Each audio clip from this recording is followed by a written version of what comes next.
Hi, this is Evan, and welcome to this week's episode of Wine Couch TV. This week, as we so often do, we're going to focus in not on a region, but on a varietal. That's a take that we like to do that seems to work well with you. We'll talk about the varietal, talk about the context of the varietal geographically, taste a couple of wines, and then riff a little bit on the foods that they go with. This week we're focusing on the all-American favorite, and that grape is Zinfandel. Now, we associate the grape primarily with the United States and specifically with California, although the roots of the grape are not necessarily Californian. Indeed, there's a lot of shrouded mystery as to where the grape came from, but a lot of that DNA sleuthing has found that the grape actually originated in the Dalmatian coast, and there's a grape called, I can't even pronounce it, it's got a C, an R, a J, a K, Krielnak, something like that comes from there that's related to a grape called Plavec Mali, which is related to a grape called Primitivo that you find in southern Italy and is of course related to the grape that we know as Zinfandel here in the Golden State of California. But the grape itself is probably seen most here as a Californian wine.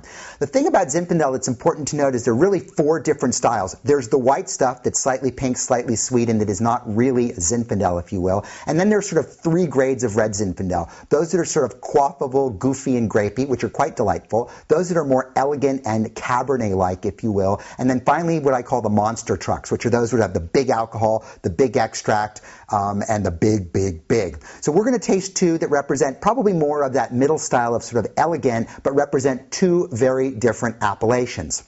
Our first wine today comes from a place that's probably not necessarily on your radar screen, and that's Amador County.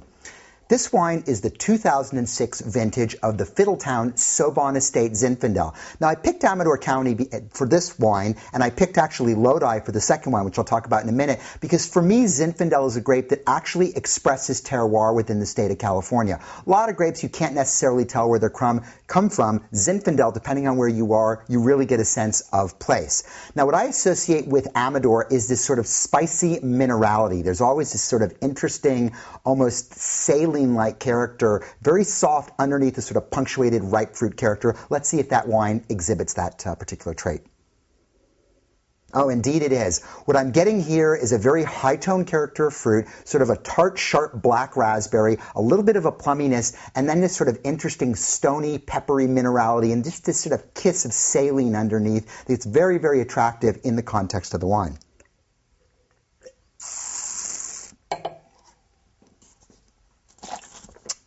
On the palate, this wine doesn't necessarily express that same minerality, but what it does give you is, again, that really opulent fruit character we discussed about the nose, that sort of black raspberry, a little bit of that plum. There's a definite pepperiness to it here.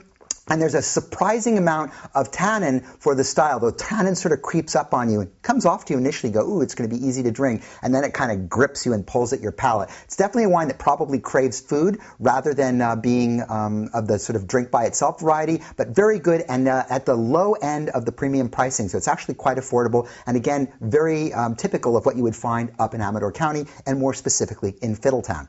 Our second wine is from Lodi. Yes, back in Lodi again.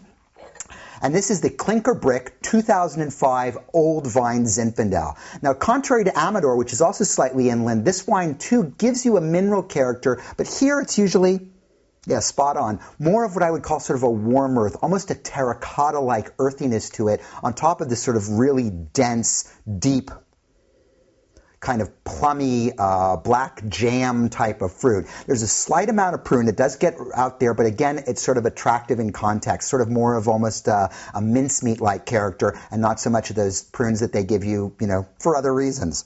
In the palate,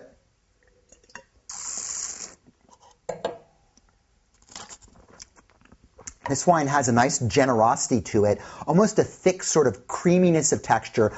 Interestingly, a softer tannic structure than what we had before in a wine that is clearly more ample. Very robust, very flavorful, with a nice tannic structure, and a wine that has a nice moderate finish, but not sort of gripping, sticking on there, and staining your teeth dark blue.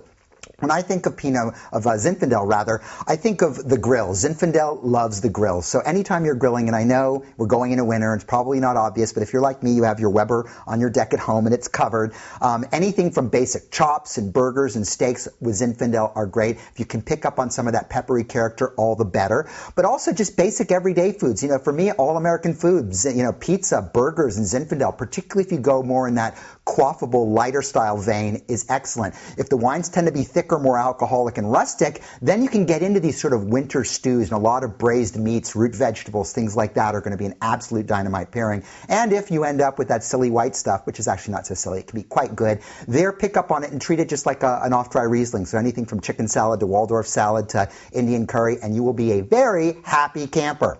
Now, before we get out of here, we got to do our Wine Couch Word of the Week, and this week's word of the week is actually two. Old vines. Now, this is terminology that you see on labels of Zinfandels quite frequently, and you probably wonder, well, how old is an old vine?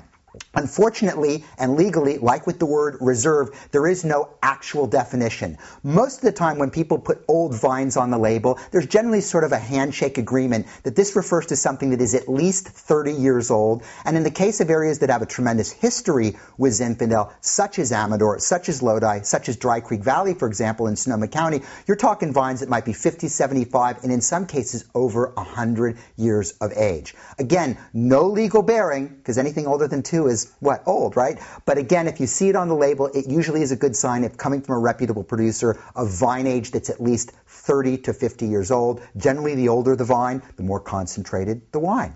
That's all we have today. We will look forward to seeing you next week. Go out, buy some Zin, throw on the grill, do what you want to do. We'll see you next week. Until then, you take care.